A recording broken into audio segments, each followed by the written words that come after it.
待人要带爱心，主众要诚心，清净得慧心，无私有公心，事事和天心，天天都开心。所以其实我们讲啊，只要你愿意付出、牺牲、奉献的话，保证你天天都开心。你大家欢喜笑面欢喜到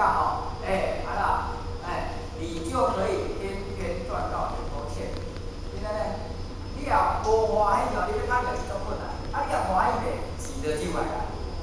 钱进来了，你就越幸福越满了，你的命运就越来越棒，越来越好了今天呢，后者就跟大家分享到这里了这都是后者一路走过来一些经验谈我也不知道也没有什么好标榜的，只是说跟大家分享。